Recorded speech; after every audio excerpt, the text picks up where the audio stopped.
సంతోషంగా ఉండు, కానీ ఆ సంతోషంలో ఎప్పుడూ సాటిస్ఫై అవ్వకు. నీ లక్ష్యం ఎలా ఉండాలంటే ఈ ప్రపంచంలోనే నెంబర్ 1 ప్లేస్లో ఉండేలా ఉండాలి.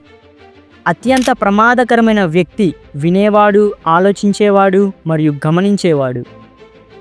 వీర యోధుడు కూడా ఒక సాధారణ మనిషి, కాకపోతే తన ఫోకస్ ఒక లేజర్లా ఉంటుంది. సిచ్యువేషన్స్ ఎంత దారుణంగా ఉన్నా నేను అవకాశాలను సృష్టిస్తాను.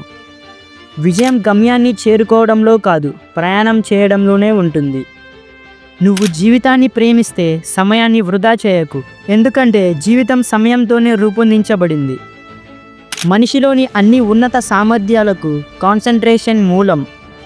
తెలుసుకుంటే సరిపోదు, దానిని అప్లై చేయాలి. సిద్ధంగా ఉంటే సరిపోదు, దానిని మనం తప్పకుండా చేయాలి.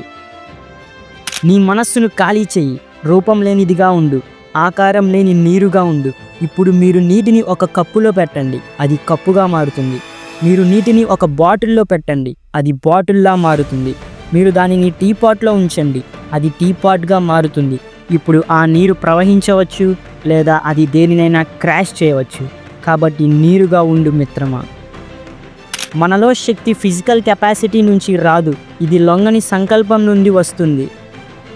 మీరు ఒక విషయం గురించి ఆలోచిస్తూ ఎక్కువ సమయం గడిపినట్లయితే మీరు దానిని ఎప్పటికీ పూర్తి చేయలేరు. ప్రతిరోజు మీ లక్ష్యం వైపు కనీసం ఒక ఖచ్చితమైన కదలికను చేయండి. గతం ఇక లేదు, భవిష్యత్తు ఇంకా లేదు. ఇక్కడ మరియు ఇప్పుడు తప్ప మరేమీ లేదు. మన గొప్ప పని ఏమిటంటే దూరం నుండి మసకగా ఉన్న వాటిని చూడడం కాదు, కానీ మన చేతిలో స్పష్టంగా ఉన్న దాన్ని చేయడం. జ్ఞానం మీకు శక్తిని సంపాదిస్తుంది, క్యారెక్టర్ మీకు గౌరవాన్ని ఇస్తుంది. ఉపయోగకరమైన వాటిని అబ్జర్వ్ చెయ్యి, లేని వాటిని రిజెక్ట్ చెయ్యి. ఆ అబ్జర్వ్ చేసిన దానికి నీ ప్రత్యేకమైన, నీ సొంతంగా ఉన్న వాటిని జోడించు. అందరూ ఎలా గెలవాలో నేర్చుకోవాలని కోరుకుంటారు, కానీ ఓటమిని ఎలా అంగీకరించాలో ఎవ్వరూ నేర్చుకోరు.